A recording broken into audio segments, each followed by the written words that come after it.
کہا گیا ہے شمع سے شمع جلے سلسلہ جاری رہے، ہم رہے یا نہ رہے یہ عزاداری رہے۔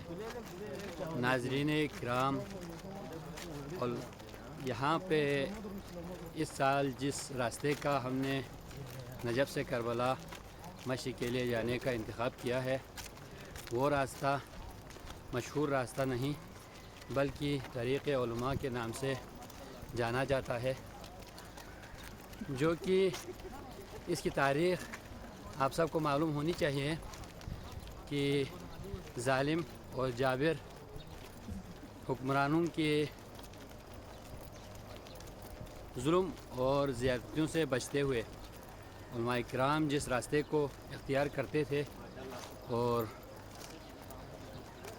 خرما کے درختوں اور جھاڑیوں میں پناہ لیتے ہوئے، دیہات کے گھروں میں پناہ لیتے ہوئے اب عبداللہ الحسین علیہ السلام کی 40 کی زیارت کی یہ سنت برقرار رکھی گئی۔ اس راستے کو طے کرتے ہوئے جاتے تھے، تو یہ وہ راستہ ہے جس کا نام طریق علماء یا شط الفرات کہا جاتا ہے۔ تو ہم جتنے بھی مومنین و مومنات ہیں جو اس دنیا سے گزر چکے ہیں یا زندہ ہو اور یہاں آنے کی خواہش رکھتے ہوں اور نہ آ سکے ہوں، ان کی نیابت میں انشاءاللہ ہم چل رہے ہیں، مرحومین کی نیابت میں چل رہے ہیں، بالخصوص شہدائے جتنے بھی شہداء ہیں ہمارے، ان سب کی نیابت میں ہم یہاں سے جا رہے ہیں۔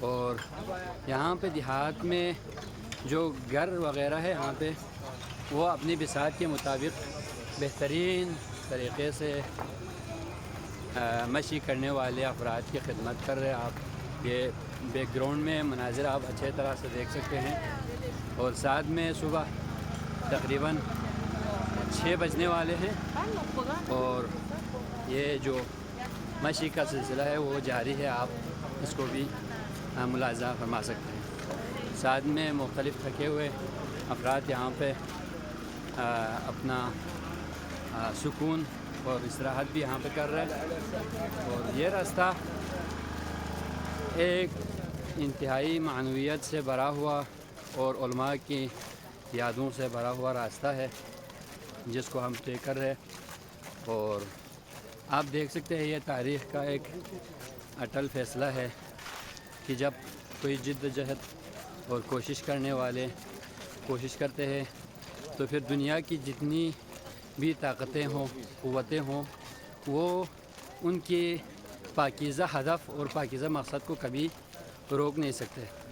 1400 سال گزرنے کے باوجود بھی آج یہ سلسلہ جاری ہے، تو انہی پاکیزہ مقاصد اور پاکیزہ اہداف کے مرہون منت ہے۔ تو ہمارے دوست بھی ہم سے آگے یہاں سے جا رہے ہیں، آپ ان کو بھی دیکھ سکتے ہیں۔